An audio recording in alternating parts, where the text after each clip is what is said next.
Mr. President, Senator Damoose and I have been working on this resolution and a Senate resolution to follow because of the situation created by the United States government with our Postal Service. In a recent optimization plan that the Postal Service has been implementing since January, we've seen incredible reductions in service as they've discontinued pickup routes and pickup times across the Upper Peninsula.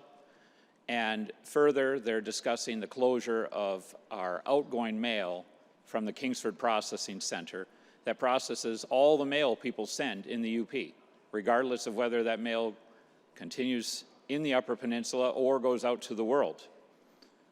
This is a tremendous disservice to the people of the UP, and I've already seen receipts from people who, before the implementation on this, paid a certain rate for next day delivery, and now pay that same rate and are lucky to get delivery in 4 or 5 days.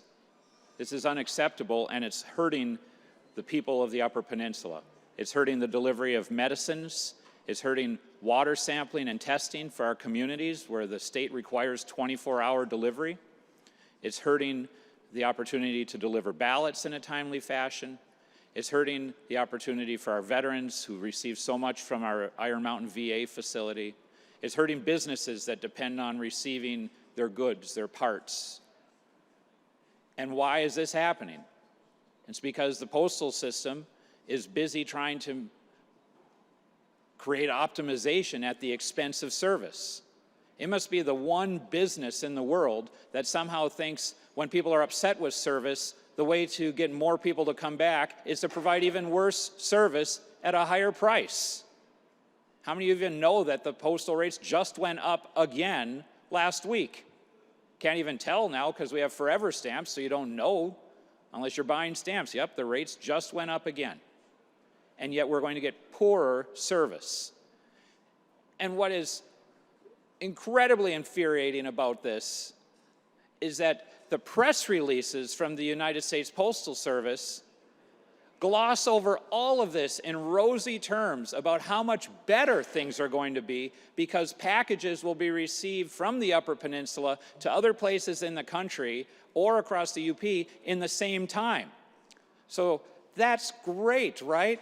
Somehow we're better off by making sure it takes just as long as for a package to get from Iron Mountain to Marquette as it takes for a package to get from Iron Mountain to San Francisco. That's government efficiency there for you, and they put that in their press release about how great this is now because we're all going to have the same low standard. Thanks a lot to our government and their plans for greater efficiency. One of the misunderstandings that seems to plague the Postal Service and some of those who write regulations for it is that somehow or other, if the Postal Service isn't making a profit, it's doing something wrong. And yet, the obligation to have a postal system comes directly from the United States Constitution. It's one of the few requirements that our United States government has when it comes to running an organization. That and the Army. And does the Army make money for us either? No. The postal system has served for over 250 years as the great equalizer for communications in this country, charging people in the rural area and in the urban area the same. Free delivery systems for rural routes. These have been the virtues of this system for over 100 years. And we're abandoning that and providing poorer service at higher costs. It's a true dereliction of the duty of the United States government.